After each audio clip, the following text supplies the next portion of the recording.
বিদ্যালয় চামিলকৰণৰ বিৰোধিতাৰে বৰপেটাৰ কুকাৰপাৰাত উত্তাল প্ৰতিবাদ। শ্ৰেণীকোঠা এৰি ছাত্ৰ-ছাত্ৰীসকল বহিল প্ৰতিবাদত। এয়া বৰপেটা জিলাৰ কুকুৰাপাৰা আঞ্চলিক ছিনিয়ৰ ছেকেণ্ডেৰী বিদ্যালয়ৰ পৰিৱেশ। মঙলবাৰে ছাত্ৰ-ছাত্ৰী, অভিভাৱক, স্থানীয় সচেতন লোকে এইদৰে কৰিছে প্ৰতিবাদ। বিদ্যালয় একত্ৰীকৰণৰ বিৰুদ্ধে এই প্ৰতিবাদ। চৰকাৰৰ বিদ্যালয় একত্ৰীকৰণ নীতিৰ বিৰুদ্ধে এইদৰে ওলাই আহিল ছাত্ৰ-ছাত্ৰী, অভিভাৱক, স্থানীয় লোক। কুকাৰপাৰা আঞ্চলিক ছিনিয়ৰ ছেকেণ্ডেৰী বিদ্যালয়খন চেঙা উচ্চতৰ মাধ্যমিক বিদ্যালয়ত চামিলকৰণৰ বিৰুদ্ধে এইদৰে প্ৰতিবাদ মুখৰ হৈ পৰিছে কুকাৰপাৰা আঞ্চলিক ছিনিয়ৰ ছেকেণ্ডেৰী বিদ্যালয় প্ৰাংগণ। কুকাৰপাৰা আঞ্চলিক ছিনিয়ৰ ছেকেণ্ডেৰী বিদ্যালয়খন অন্য বিদ্যালয়লৈ স্থানান্তৰ কৰিলে অৰ্থনৈতিকভাৱে পিছপৰা অঞ্চলৰ দৰিদ্ৰ ছাত্ৰ-ছাত্ৰীসকলৰ যাতায়াতকে ধৰি বিভিন্ন সমস্যাৰ সৃষ্টি হ'ব বুলি প্ৰতিবাদকাৰীসকলে মন্তব্য কৰে। ৫ শতাধিক ছাত্ৰ-ছাত্ৰী থকা বিদ্যালয়খন অন্য বিদ্যালয় চামিলকৰণ নকৰি একে স্থানতে ৰাখি বৃহত্তৰ অঞ্চলটোলৈ শিক্ষাৰ পোহৰ বিলাবলৈ আহ্বান জনাইছে চৰকাৰলৈ। চৰকাৰৰ হঠকাৰী সিদ্ধান্ত বাতিল কৰিবলৈ দাবী জনায় প্ৰতিবাদকাৰীসকলে। বিদ্যালয় স্থানান্তৰ কৰা নচলিব, আমাৰ দাবী মানিব লাগিব বুলি বিভিন্ন শ্লোগানেৰে পৰিৱেশ উত্তাল কৰি তোলে ছাত্ৰ-ছাত্ৰীয়ে। মুখ্যমন্ত্ৰী আৰু শিক্ষামন্ত্ৰীলৈ প্ৰতিবাদৰ জৰিয়তে কুকাৰপাৰা আঞ্চলিক ছিনিয়ৰ ছেকেণ্ডেৰী বিদ্যালয়ক অন্য বিদ্যালয় চামিলকৰণ নকৰিবলৈ আহ্বান জনাইছে।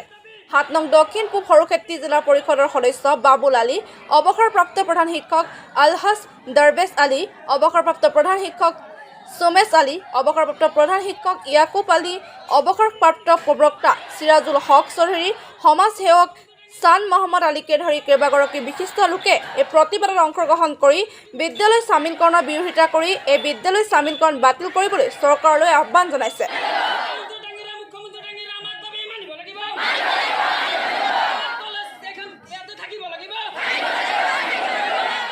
যে আমাৰ এইটো কুকাৰপাৰ স্কুলখন চেঙা কলেজত ল'বলৈ খুজিছে, কিন্তু আমি নাযাওঁ। কাৰণ আমাৰ এইটো স্কুলত আহি আমাৰ বহুত সুবিধা হৈছে। কাৰণ আমি আমাৰ এইখন কলেজত আহোঁতে প্ৰায় 7 বা 8 কিলোমিটাৰ দূৰ হয়। যদি ইয়াৰ পৰা ল'বলৈ খোজে তেনেহ'লে আৰু 7 বা 8 কিলোমিটাৰ দূৰ বেছি হৈ যায়। তেনেহ'লে ইয়াতে আহোঁতেও অসুবিধা, আৰু তাতে ল'লে আৰু বেছি অসুবিধা হ'ব। কাৰণ আমাৰ ঘৰৰ আৰ্থিক অৱস্থা বহুত বেয়া, সেইকাৰণে সকলোৰে অসুবিধা। ইয়াতে থাকিলেও বহুত ভাল হ'ব, সকলোৰে সুবিধা হ'ব। আমি মাননীয় মুখ্যমন্ত্ৰী আৰু শিক্ষামন্ত্ৰীক কৈছোঁ যে ইয়াতে যেন ৰাখে আমাৰ এই স্কুলখন। এইখন কলেজ ইয়াৰ পৰা স্থানান্তৰিত কৰি বেলেগত নিয়াৰ কোনো যুক্তি নাই। আৰু যিখন কলেজ বেলেগ চেঙা কলেজলৈ ট্ৰান্সলেট কৰি দিব খোজে তেনেহ'লে অভিভাৱকৰ অলপ দিগদাৰ, কাৰণ খৰচৰ কথা আছে, ল'ৰা ছোৱালীৰ বহুত অসুবিধা হয়। যি হওক, মই এহে কৈছোঁ যে মই মাননীয় মুখ্যমন্ত্ৰী মহোদয় আৰু আমাৰ শিক্ষামন্ত্ৰী মহোদয় মই এইটো অনুৰোধ ৰাখিছোঁ যাতে অনুষ্ঠানখন জাগাতে থাকে। ইতিমধ্যে অসম চৰকাৰৰ তৰফৰ পৰা এখন তালিকা প্ৰকাশ কৰিছে। উক্ত তালিকাত আমাৰ কুকাৰপাৰ ছিনিয়ৰ ছেকেণ্ডেৰী স্কুলখন আমি জনামতে চেঙা হায়াৰ ছেকেণ্ডেৰীৰ লগত এটাচ কৰি দিয়া বুলি শুনিছোঁ। গতিকে আমি অসমৰ মাননীয় মুখ্যমন্ত্ৰী মহোদয় আৰু শিক্ষামন্ত্ৰী মহোদয়ক অনুৰোধ জনাম যাতে আমাৰ এই অনুষ্ঠানখন আমাৰ এই অঞ্চলৰ ৰাইজে বিগত 25 বছৰে বহুত কষ্টৰ বিনিময়ত তেওঁলোকে নিজৰ গাঁঠিৰ ধন খৰচ কৰি এই অনুষ্ঠানখন গঢ় দি তুলিছিল। আৰু এই অনুষ্ঠানত আমাৰ এই অঞ্চলৰ প্ৰায় 30ৰ পৰা 40খন গাঁৱৰ ল'ৰা ছোৱালী ইয়াত অধ্যয়ন কৰি আছে, শিক্ষা লৈ আছে।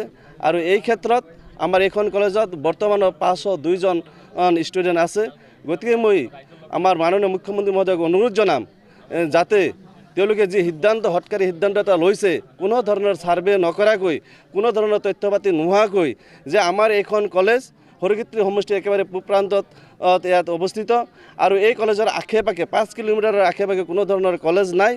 মই ভাবোঁ যে অসমৰ মাননীয় মুখ্যমন্ত্ৰী মহোদয়, অসমৰ শিক্ষামন্ত্ৰী মহোদয়ে আমাৰ যে দাবী, এই দাবী মানি লৈ যে আমাৰ এইখন কলেজ, আমাৰ এইখন ছিনিয়ৰ ছেকেণ্ডেৰী স্কুল ইয়াতে ৰাখিব বুলি তেওঁলোকলৈ অনুৰোধ ৰাখিছোঁ। মুকালমুৱাৰ পৰা পংকজ মমনৰ ৰিপৰ্ট। আপুনি চাই আছে দ্য ৰয়েল নিউজ।